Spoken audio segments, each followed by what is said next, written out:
With this one spiritual powerful cognition, chant this Mahamahavagyā.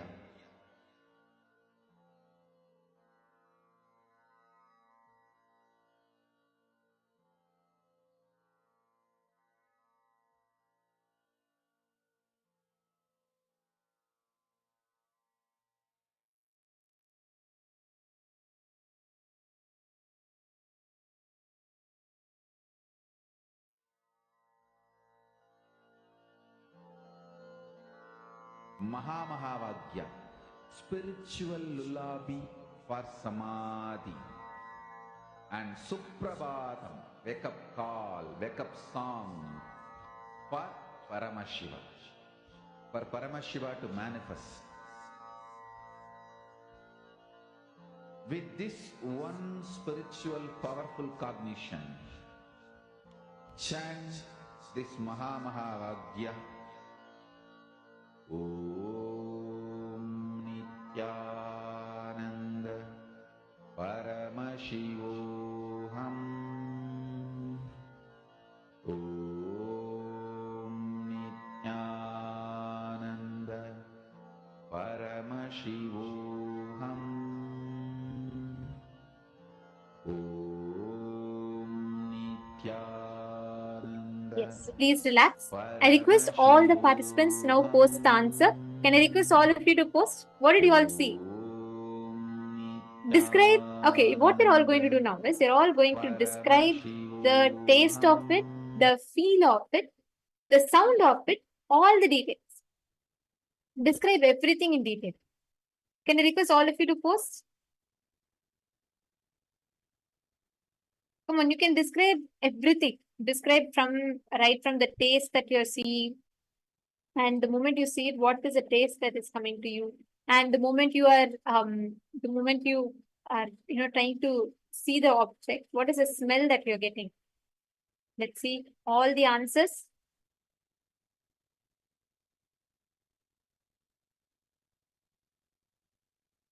Okay, Ma Purushananda, all right, you have posted. Shall we see the answer? Okay, this fruit, what we're all seeing right now, this fruit is a papaya. This is a papaya, this fruit, that's the answer. Om Nityananda Paramashivoham. Om Nityananda Paramashivoham. Om Nityananda Paramashivoham. Om Nityananda Paramashivoham. Om Nityananda Paramashivoham. Om Nityananda Paramashivoham. Om Nityananda Paramashivoham. Om Nityananda Paramashivoham. Om Nityananda Yes. Paramashivoham. So this is the exact object that was projected to you all. It was papaya. See, synesthesia, right? When you're able to see multiple things, experience all the sensory inputs at the same time. Simultaneously, spontaneously, every different parts of you is cognizing and processing it. That synesthesia, when you start manifesting the synesthesia, you will start seeing, actually you will practically start understanding what it means to manifest 25 things simultaneously, spontaneously. That is why Swami tells only a synesthetic brain can understand the existence of Mahasadashiva. Only a synesthetic brain can process how Mahasadashiva exists with 25 faces, 50 hands, 75 eyes. Now, we're all going to be entering into the next session where we learn about the Sahaja Samadhi, how you experience conscious elasticity. How do you experience the conscious elasticity in your life? So, let us all enter into the session now. I request all the participants to please take a few minutes, sit and intensely listen now to the session. Let us understand conscious elasticity, because conscious elasticity is needed for you to understand who Mahasadashiva is, what Mahasadashiva is, and how he exists. So, we will now be entering into the session to understand that.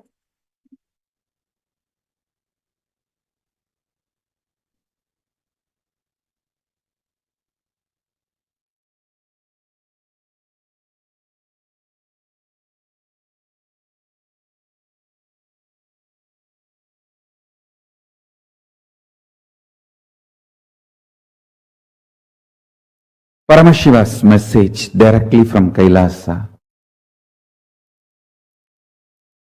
Conscious elasticity is ability to unclutch and operate. Ability to unclutch and operate. In Sanskrit, we use the word called Sahaja Samadhi. Ability to be absolutely stress-free, but alive, active, vibrant.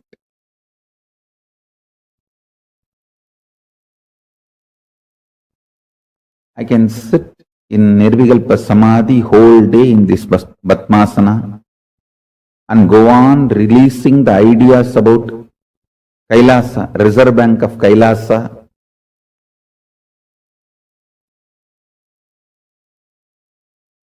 Understand the principle of conscious elasticity, then you will be able to understand what I am trying to share with you all. Conscious elasticity means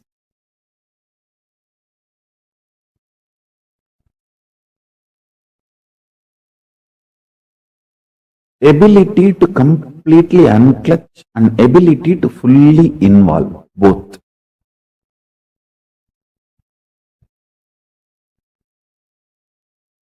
This ability gets built in your system when you start enjoying unclutching more and more. Mark these words. Mark this word.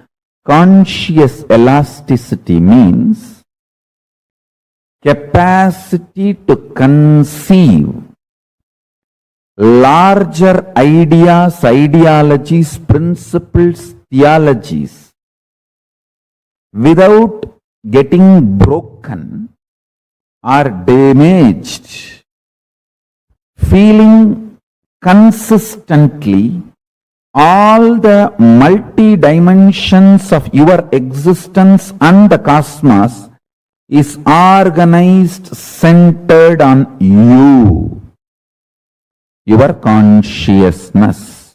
Listen. If you feel in the waking state who you are and in the dream state who you are is absolutely unconnected and not even able to have connection, be very clear, it means you are highly stressed and almost broken inside.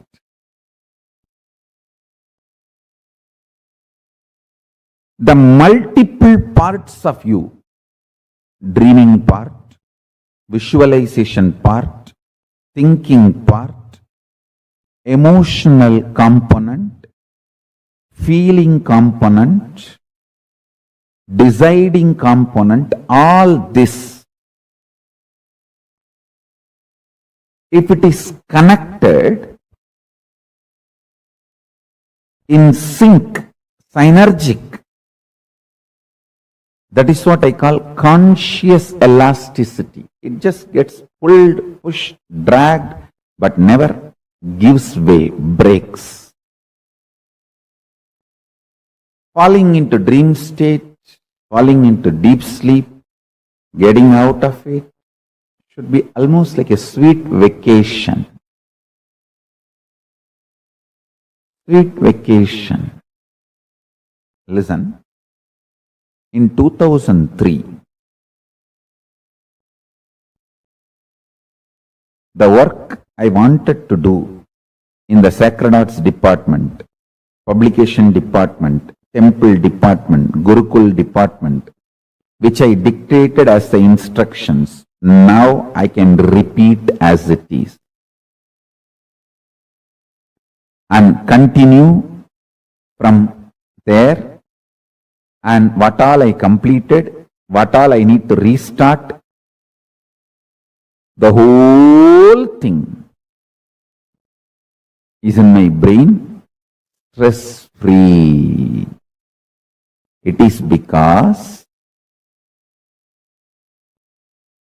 my decision to coexist with all my internal multi-dimensions has made me live stress-free and gave me the conscious elasticity to live with the external things also, stress-free and coexisting. Listen.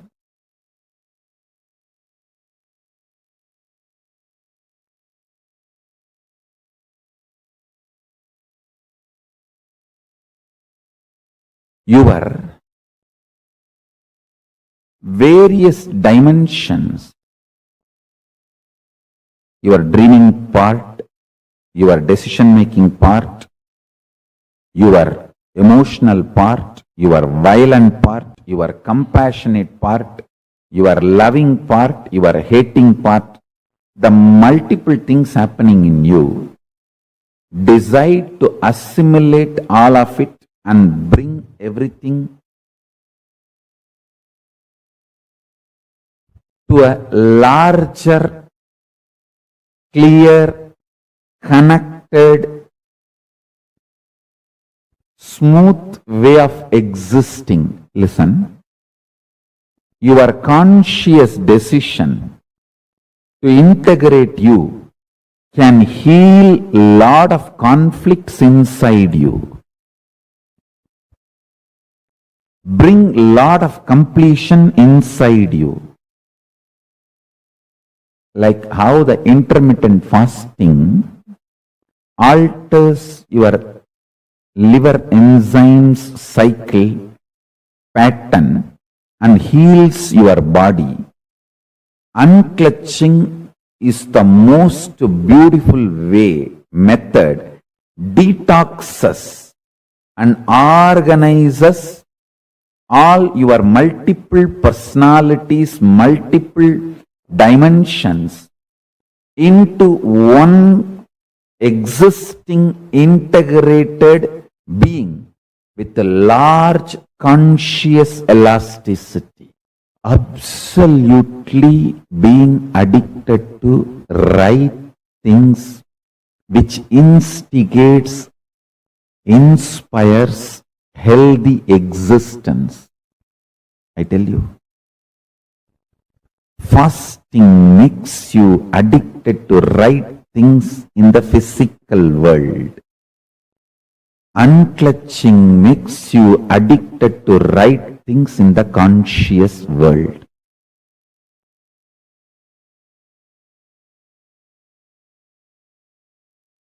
Conscious elasticity, your ability to be in Nirvikalpa Samadhi, absolute unclutched space, and your ability to be fully, passionately involved with life,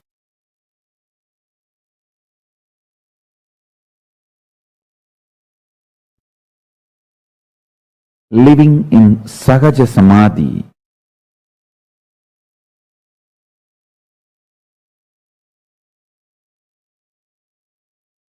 First, it is possible. Second, it is supposed to be built consciously. Third, human brain is hardwired for it.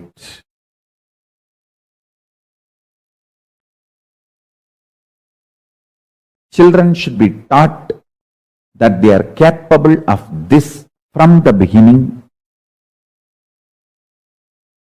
Even if human beings have missed learning this science as children, when they were child, they should be taught as early as possible. There was a great saint, Ramalinga Vallalar, in South India. He gives a beautiful 3 instruction. Pasittiru, Thanittiru, Velittiru. Means, always body should feel hunger. You should never dump the body with food and seal it up to this. Pasittiru. Always body should be functioning, alive, hungry, burning. Jataragni should be burning. See the Homagni also in Yahavunda also. If you dump the whole thing, the fire will be choked and it will not even be able to burn whatever you offered as ahuti. So you should do it in such a way that the fire should not be overloaded. Same way the Jataragni, the fire in your stomach, responsible for hunger, digestion. It should not be overloaded. It should be kept alive, constantly burning, alive.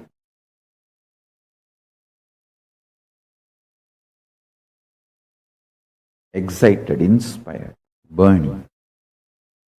Listen carefully. Pasittiru means keep your body hungry. Always, always a level of hunger should be there. Thanittiru, be unclutched. Vilittiru, be fully alive in the state of Turiyatita and Turiyatita. That's the essence of this great saint's teaching, Ramalinga Vallalar. Pasittiru, Thanittiru, Vilittiru. These 3 will make the conscious elasticity happen in you. But I tell you,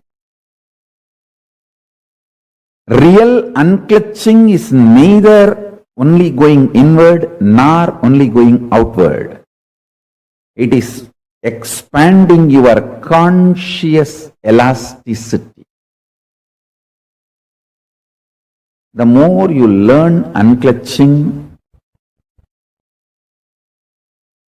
you will have the ability to go inward and you will have so much excitement and deep involved thinking through.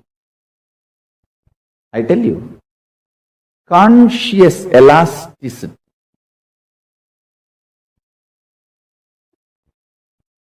capacity to be in absolute Turiyatita, in Nirvikalpa Samadhi and Jakrat, involved.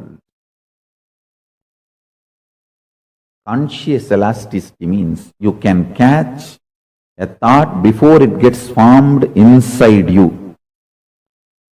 Microscopic and you can see the stars telescopic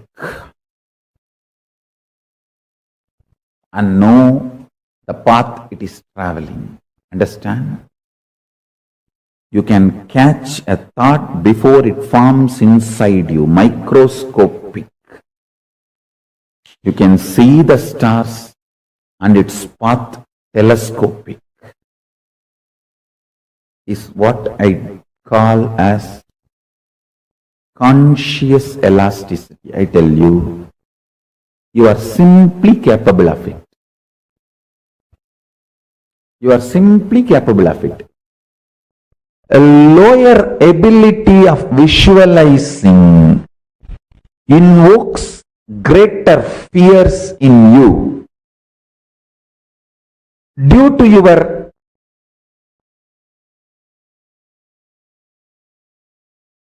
lower visualization level, more fears, more unknown. Because there is more unknown, more fears, less involvement. You become a reluctantly involved in everything, and that creates more fear. It becomes a vicious circle. More fears, less involvement. Less involvement, more reluctance. More reluctance, more fear. And more fear feeds into less involvement. Less involvement, then more reluctance. More reluctance, more fears. Just more and more and more this vicious circle puts a man into delusion, breaks his body, mind, finally. There is no actually finally, it is just deluded existence. Greater possibility to visualize changes the whole game. That is a tipping point. When you have a greater possibility of visualizing, less fears, more involvement, whether in your business, in your career, in your health, in your relationships, in your power manifestation science, in your enlightenment, in everything you do, greater involvement. Greater involvement means greater revelations about the greater science of life. When you understand the greater science of life, greater courage, more possibility, more fearlessness, more joy, more bliss. The long hair has multiple implications in developing conscious elasticity. Sahaja Samadhi. Conscious elasticity. If you visualize you with all these 25 phases of Paramashiva, the different aspects of your life, your capacity to keep everything integrated to your consciousness is conscious elasticity. If you feel these 25 phases, heads of Paramashiva is on your head, the neck muscle actually keeps all the heads integrated to your body. Same way, the conscious elasticity is the neck muscle keeps all these 25 phases and paces of you, keeps integrated to your consciousness. Understand? All of us are doing these 25 activities. You are creating, maintaining, maybe in small scale, destroying, putting in delusion, pulling out of delusion, liberation. All of us are doing. See, when you give a consolation, a loving smile, or a simple loving hug to a friend, you are liberating that person from suffering. So every day, knowingly, unknowingly, All of us are doing all these 25 activities. If you are in chaos, disorganized, you suffer as bandha jiva, bound soul. If you become organized, understand these 25 phases of you, is part of you, and integrate them by building a conscious elasticity, you become Paramashiva. Unclutching strengthens your conscious elasticity. Your ability to be a creator or rejuvenator or liberator or destroyer or deluder, all your dimensions will be in sync if you know how to be unclutched. By more and more unclutching, build conscious elasticity.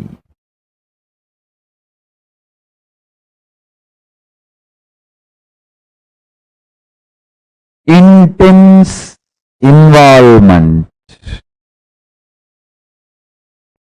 is the expression called Shakti, is directly proportionate to your ability to be in the space of Nirvikalpa Samadhi, Shivam.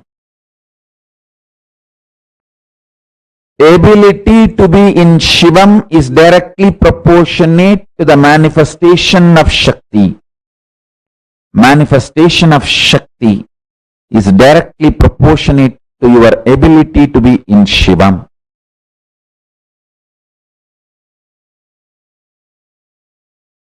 Put more energy, more attention, more awareness, more life into your ability to be in Nirvikalpa Samadhi, to build your capacity to be in Nirvikalpa Samadhi, Shivam.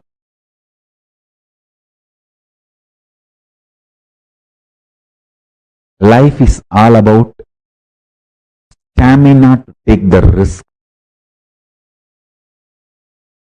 Unclutching and tasting ultimate peace will give you tremendous strength to take risks.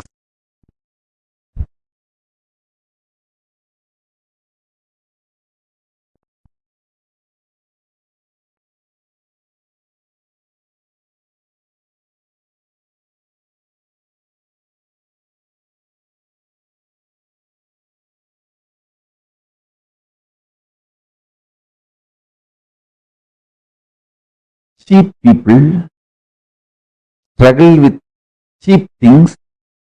A middle class fellow struggles with middle class things. A high class fellow struggles with high class things. A man who realizes there is no such thing called struggle, everything is our responsibility, becomes leader.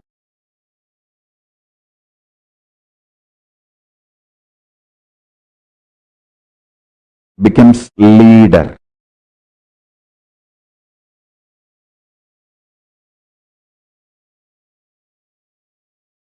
Change your life from cheap struggle to higher struggle to responsibility and no struggle. From cheap struggle to higher struggle, from higher struggle to no struggle, only responsibility.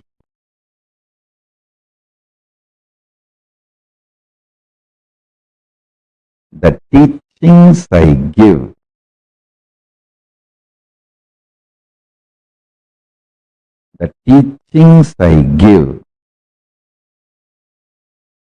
for my own kids are the essence of Paramashiva's teaching.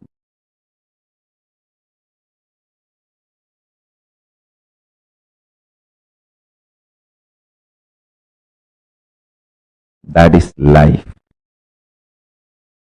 This is the ultimate truth. learn to increase the stamina of your consciousness by tasting more and more Shanta inside you. Add the quality of Shanta, the quantity of Shanta, that will drastically increase the stamina of your consciousness. Your ability to wage the war without conflict and beyond conflicts. Your physical, mental, emotional, conscious stamina will just shoot up. You will take thousands of decisions every day in a very consistent, cohesive, organized way. A leader is a person consistently takes thousands of decisions in an organized way every day. That strength comes to you when you taste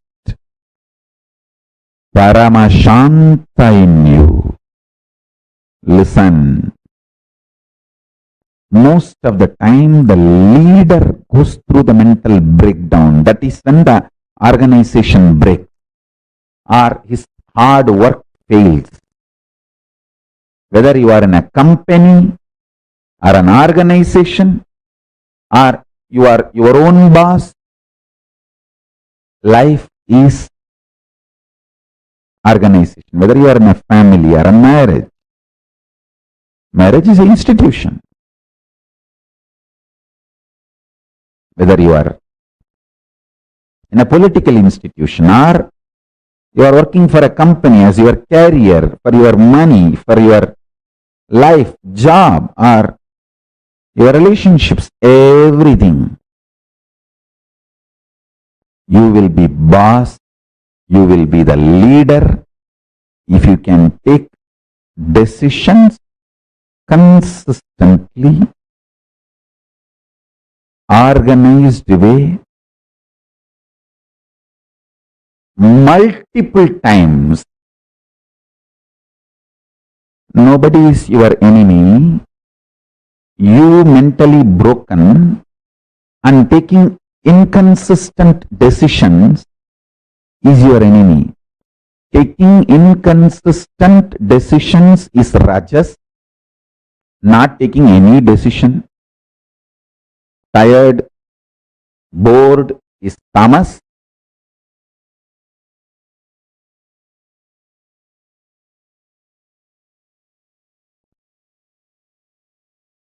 Absolutely consistent, established in Paramashanta, going on making thousands of decisions in a very consistent way is the quality of a leader.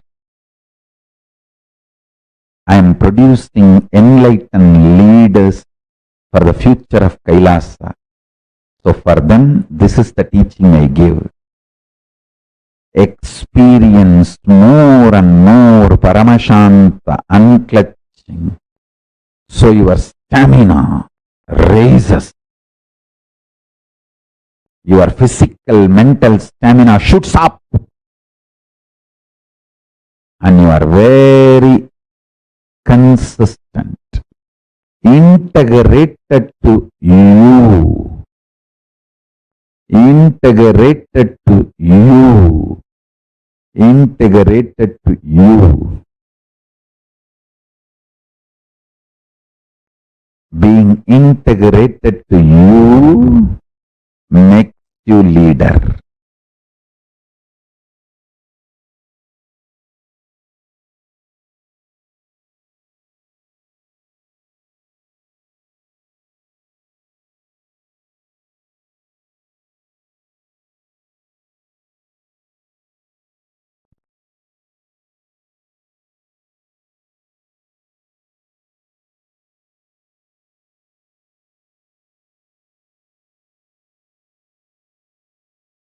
Life is all about stamina to take the risk, unclutching and tasting ultimate peace will give you tremendous strength to take risks.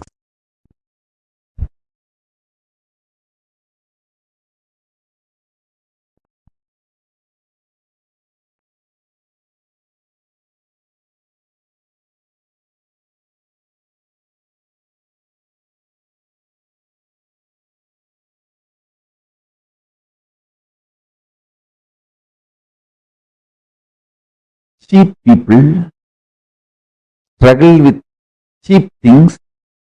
A middle class fellow struggles with middle class things. A high class fellow struggles with high class things. A man who realizes there is no such thing called struggle, everything is our responsibility, becomes leader.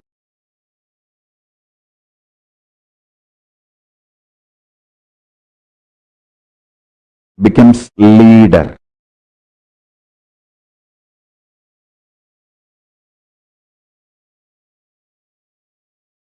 Change your life from cheap struggle to higher struggle to responsibility and no struggle. From cheap struggle to higher struggle, from higher struggle to no struggle, only responsibility.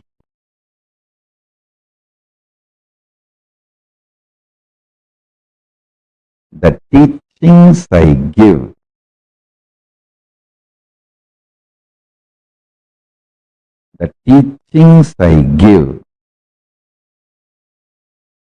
for my own kids are the essence of Paramashiva's teaching.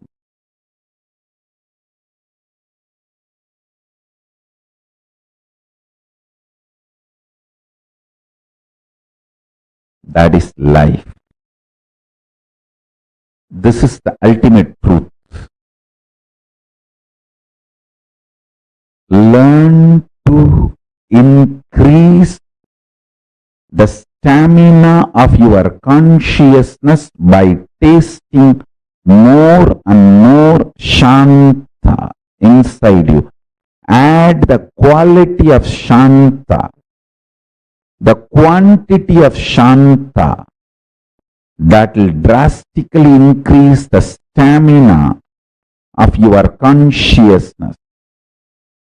Your ability to wage the war without conflict and beyond conflicts.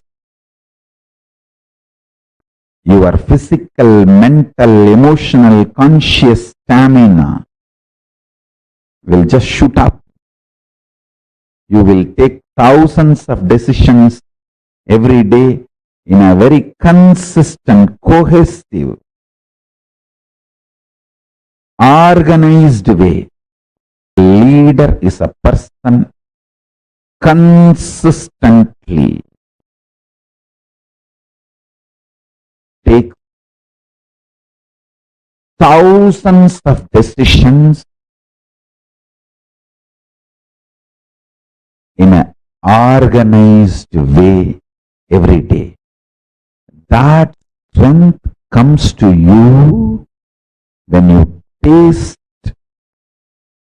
Paramashanta in you. Listen. Most of the time, the leader goes through the mental breakdown. That is when the organization breaks or his hard work fails. Whether you are in a company or an organization or you are your own boss, life is organization. Whether you are in a family or a marriage, marriage is an institution.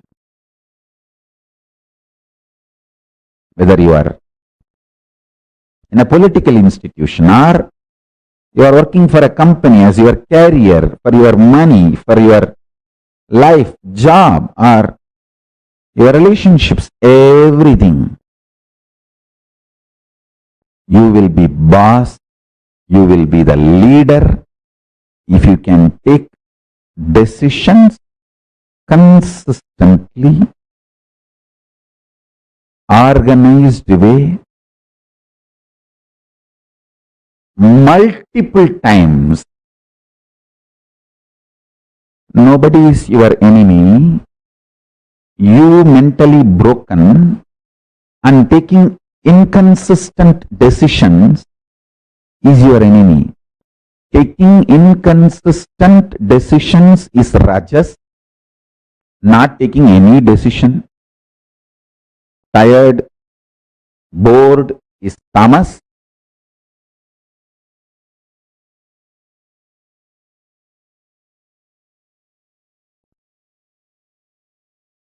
Absolutely consistent, established in Paramashanta, going on making thousands of decisions in a very consistent way is the quality of a leader.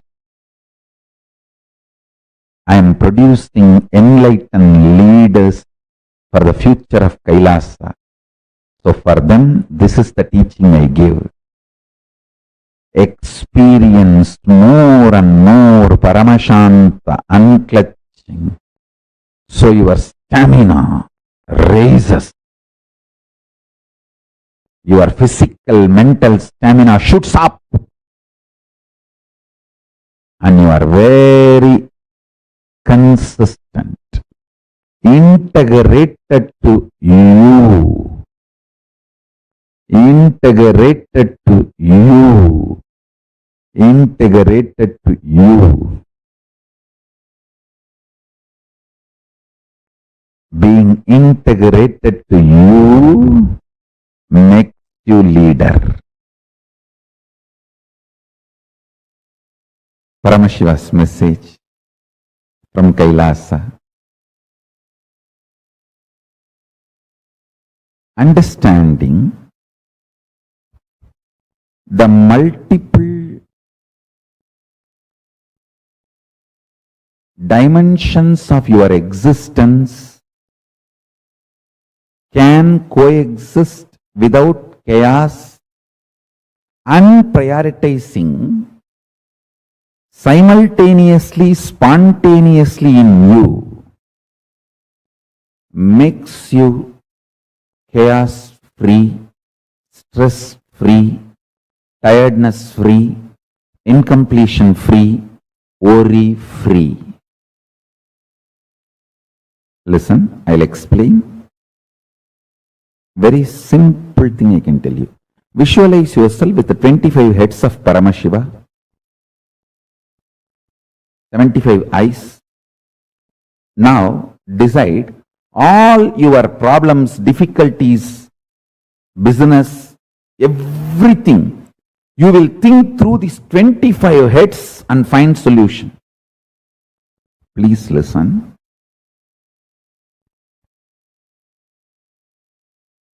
These visualizations like 25 heads of Paramashiva, 75 eyes of Paramashiva, 50 hands of Paramashiva, all this expands your conscious elasticity. Mark these words. Mark this word.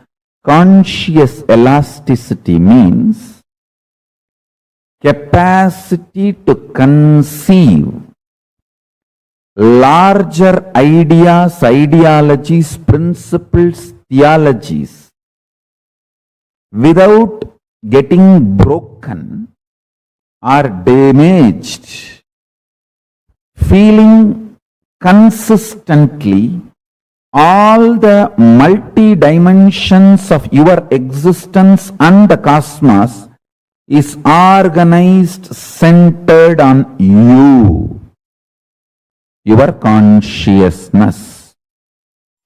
Listen, when I ask you to visualize you have 25 heads, I am just multiplying your capacity to grasp number. I am making your brain to think larger numbers. 25 head, 75 eyes, 50 hands.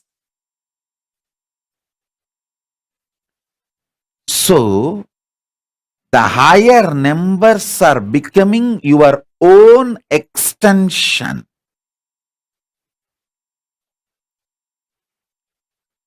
Do you understand the reason why I tell you, try to visualize you have 25 heads, Paramashiva project, 50 hands, 75 eyes. You will never do more than 3 head. After that, okay, 25 head.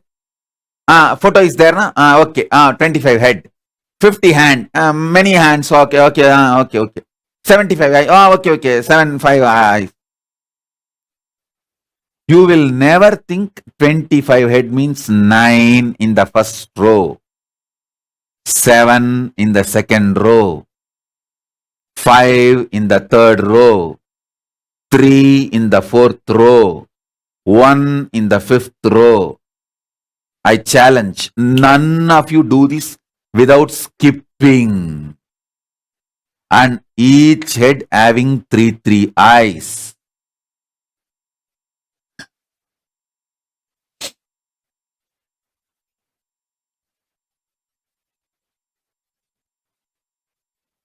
"50 hands" means 2, 4, 6, 8, 10, 12, 14, 16, 18, 20, 22, 24, 26, 28, 30, 32, 34, 36, 38, 40, 42, 44, 46, 48, 50.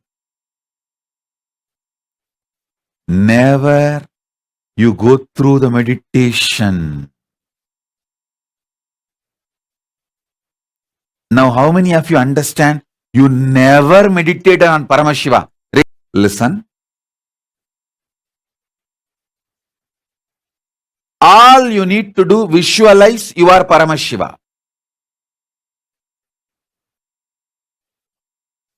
With the 25 heads, 50 hands, 75 eyes, visualize you are Paramashiva.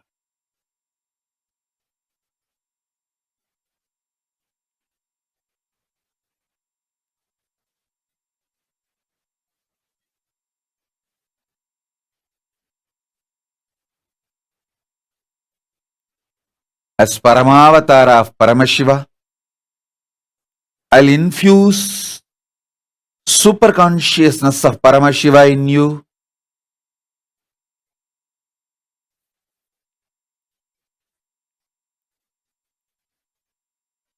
Without conscious negligence.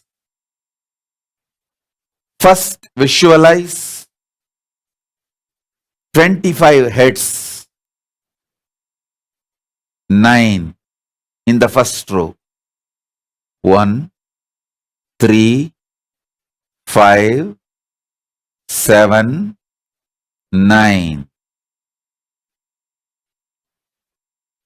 Visualize the first row. Om, Shiva, Shiva, Shiva, Shiva.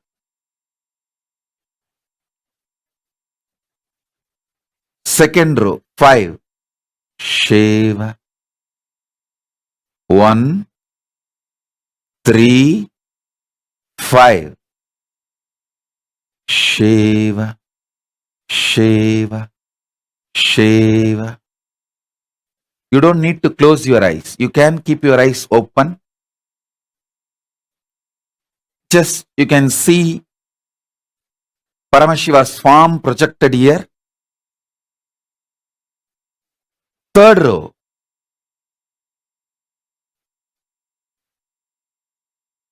First row 9. Second row 7.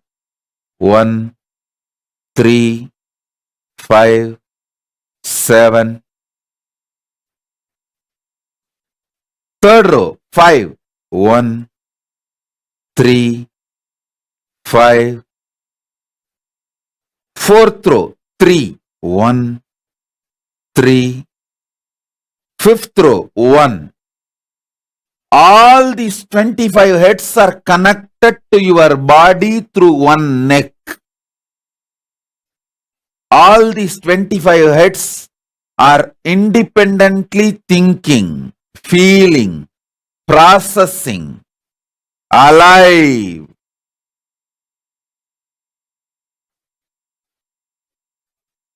Smiling, responding.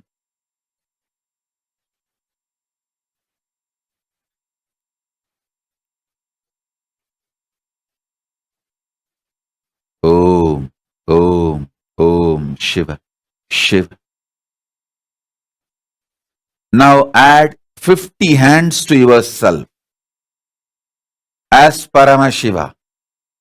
2, 4, 6, 8, 10, 12, 14, 16, 18, 20, 22, 24, 26, 28, 30, 32, 34, 36, 38, 40, 42, 44, 46, 48, 50.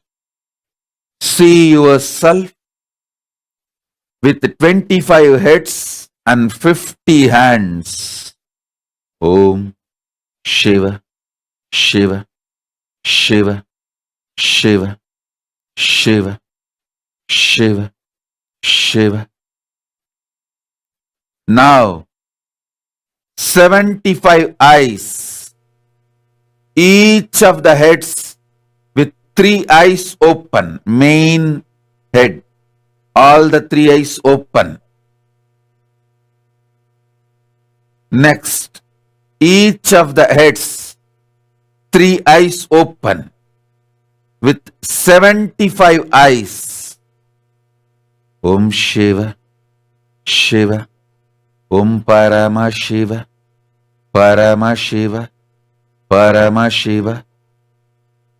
Om, Om, Om Shiva, Shiva, Shiva, Shiva, Shiva.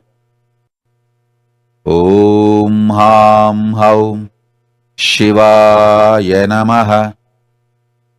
Om Shivoham. Om Paramashiva. Om Ham Haum Sau Paramashivaya Namaha. Om Paramashivoham.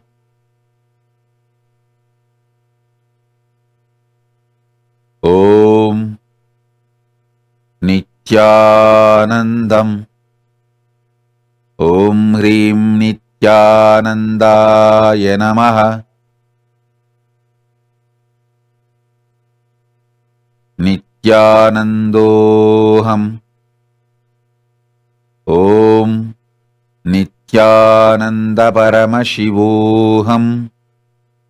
Om, Om, Om Shiva, Shiva, Shiva, Shiva, Shiva, Shiva, Shiva, Shiva. Om, Om, Om Shiva, Shiva, Shiva.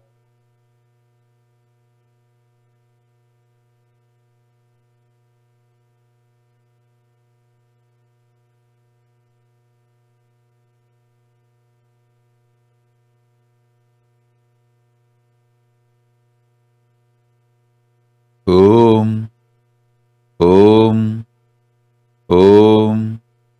Shiva, Shiva, Shiva.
Om, Shiva, Shiva.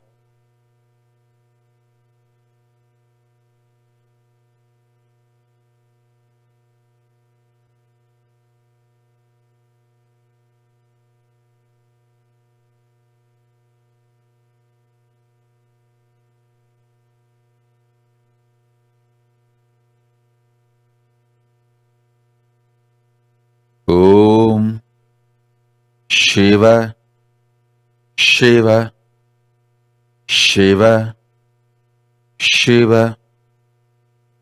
Om, Shiva, Shiva, Shiva, Shiva. Om.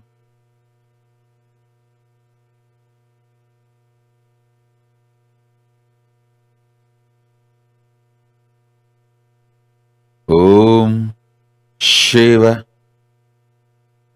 Shiva, Shiva, Shiva, Shiva, Shiva, Shiva, Shiva, Shiva.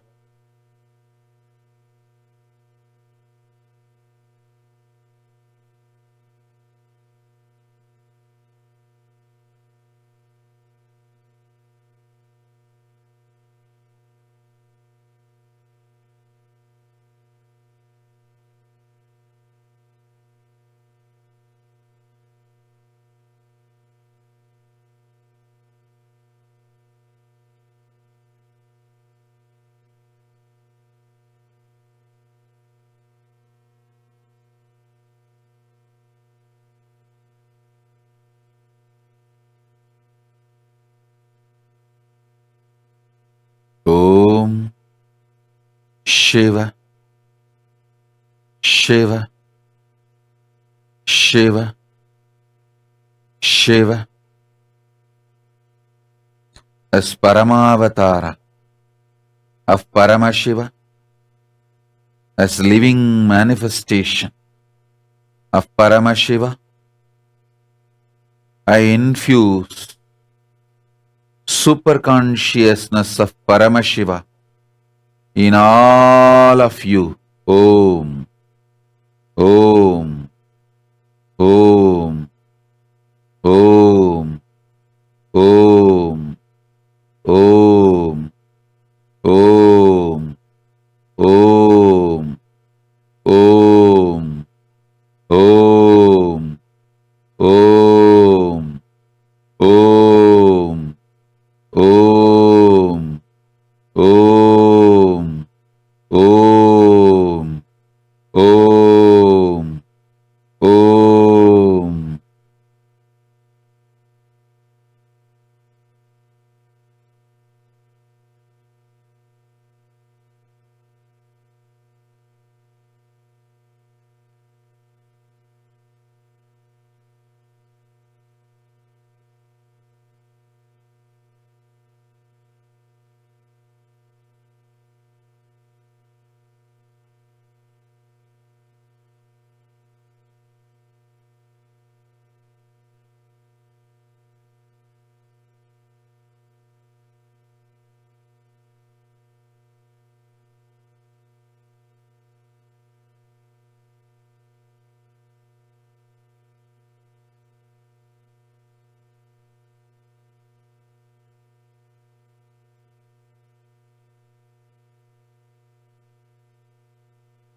Om.